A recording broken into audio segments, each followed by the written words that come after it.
디지털 헬스케어의 가장 중요한 의료기기 중에 하나는 바로 스마트폰입니다. 스마트폰을 이용하면 기존에는 활용 가능하지 않았던 완전히 새로운 데이터들도 측정 가능할 뿐만이 아니라 일상생활 속에서도 환자가 스스로 자신의 데이터를 측정하고 분석할 수 있습니다. 우리가 어디에 가나 손에 놓지 않는 이 작은 기기는 우리가 평소에 알아차리고 있지 못하지만 이미 그 자체로 고도의 연산 능력과 저장 및 통신 기능을 가진 컴퓨터이며 이 수많은 센서를 지닌 인터랙티브 기기이기도 합니다. 아이폰은 초창기 슈퍼컴퓨터인 이 크레이1에 비해서 1000배 이상 빠르게 연산을 할 수 있습니다. 이러한 스마트폰의 특징들은 이 디지털 헬스케어의 구현을 위한 이 핵심적인 역할을 합니다.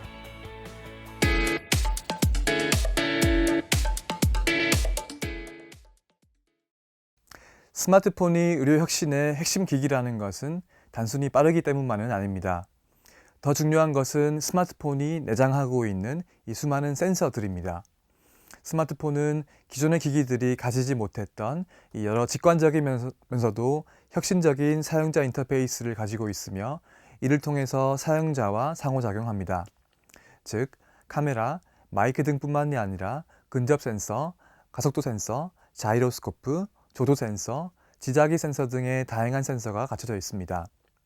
스마트폰은 이렇게 내장된 센서를 통하여 이 다양한 종류의 의료 및 헬스케어 데이터를 측정할 수 있는 의료기기로 변모하게 됩니다.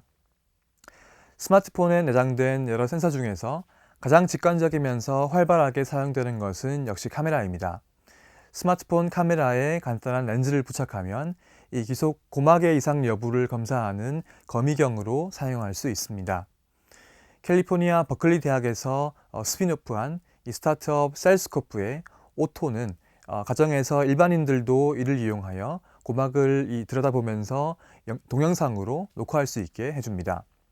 동영상으로 녹화한 고막의 상태는 이 의사에게 원격으로 전송하여 진료를 받을 수도 있습니다. 뿐만 아니라 스마트폰에 렌즈를 부착해서 이 백내장 검사 등의 안과 검진을 위한 고해상도 이미지를 얻기 위해 사용하기도 합니다. 영국의 안과 의사와 개발자 등이 팀을 이뤄 진행 중인 피크비전이라고 불리는 이 프로젝트는 병원과 고가의 검사 장비가 부족한 후진국에서도 안과 검사를 제공하는 것이 목적입니다. 또한 스마트폰 카메라로 피부에 의심스러운 점을 찍어서 프로그램을 통하거나 의사에게 보내어서 이 정상적인 점인지 혹은 피부암인지를 판단해 주는 것을 시도하는 많은 어플리케이션들이 있습니다.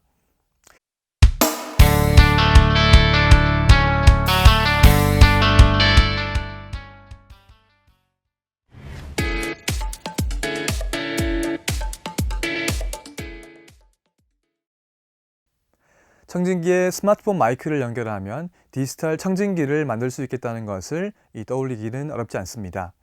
이런 디지털 청진기를 통해서 아프리카 등 병원이 없는 곳에서도 이 환자의 상태를 녹음하고 이를 의사에게 전송하는 것도 가능합니다. 스마트폰 마이크는 폐활량, 노력성 폐활량 등을 측정할 수 있는 폐활량 측정계로 활용할 수 있습니다. 시애틀의 워싱턴 대학에서 개발한 스마트폰 앱 스피로 스마트는 이 스마트폰 마이크를 이용한 디지털 폐활량계입니다. 이 앱은 환자가 폐로부터 배출할 수 있는 최대 호기량을 측정합니다. 환자의 폐활량을 측정하는 것은 천식, 만성 폐쇄성 폐질환, 낭포성 섬유증 등의 만성 폐질환의 진단 및 치료에 중요한 역할을 합니다.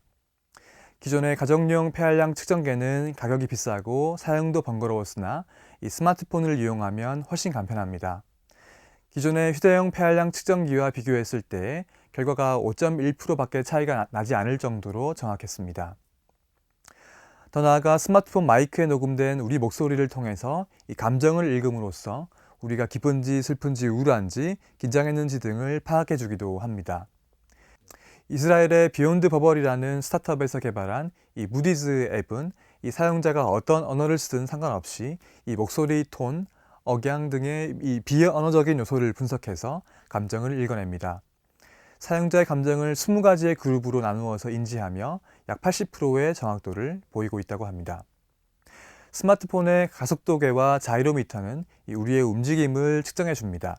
사용자가 걷거나 뛸 때 이 움직임을 인지하여 걸음수 및 활동량을 측정해주는 어플리케이션은 이미 수없이 많으며 이 아이폰과 갤럭시 등에도 자체 기능이 내장되어 있습니다. 이 런키퍼와 같은 어플리케이션은 GPS 데이터와 합쳐져서 이 조깅을 할 때 이동거리, 시간, 속도 등을 실시간으로 알려줄 뿐만이 아니라 보행수, 코스, 구간별 속도, 과거의 기록과의 비교까지 해주게 됩니다. 움직임 측정은 수면 모니터링에도 활용 가능합니다. 이 슬립 사이클 등의 앱은 잠자리에 들 때 침대에 스마트폰을 올려두면 이 사용자의 뒤척임 등을 침대의 흔들거림을 통해 인식합니다. 이를 통해서 사용자가 언제 깊은 수면을 취했고 언제 잠에서 깼는지 등의 이 수면 주기를 계산해주며 코골이 등을 측정하여 이 코 고는 소리를 녹음까지 해줍니다. 더 나아가 스마트폰에 간단한 가젯을 더한다면 더욱 다양한 데이터를 측정할 수 있습니다. 먼저 스마트폰과 함께 간단한 기기를 사용하면 심전도를 측정할 수 있습니다. 스마트폰 케이스 형태의 이 기기 얼라이브 코어가 대표적인 사례입니다. 이 케이스 뒷면에 두 개의 전극이 붙어 있고 이 전극을 각각 손으로 잡으면 심전도를 실시간으로 측정할 수 있습니다. 부정맥의 증상은 불규칙적으로 나타나므로 이 종래의 방식으로는 이 병원에 방문을 했을 때의 증상이 없다면 진단이 어려웠습니다. 하지만 이 간편한 기기를 사용하면 환자들이 이상이 있을 때 스스로 측정하여 데이터를 저장 및 공유 가능하기 때문에 이 심방세동 등의 심혈관 질환의 진단에 유용합니다. 2012년 FDA로부터 의료기기 승인을 받았으며 2014년도 초에는 일반 판매 승인도 받았습니다.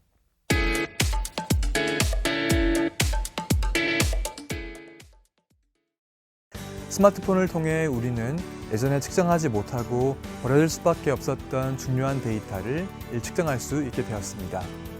또한 데이터를 측정하는 방법, 측정 빈도, 얻게 되는 데이터의 양과 질이 모두 극적으로 개선됩니다. 이렇게 측정한 데이터를 통해서 우리는 질병을 관리하고 치료하고 예방하기 위한 통찰력을 얻을 수 있을 것입니다. 스마트폰의 의료 활용 사례는 최근에도 새로운 활용 방식이 계속 나올 정도로 그 잠재력은 매우 큽니다.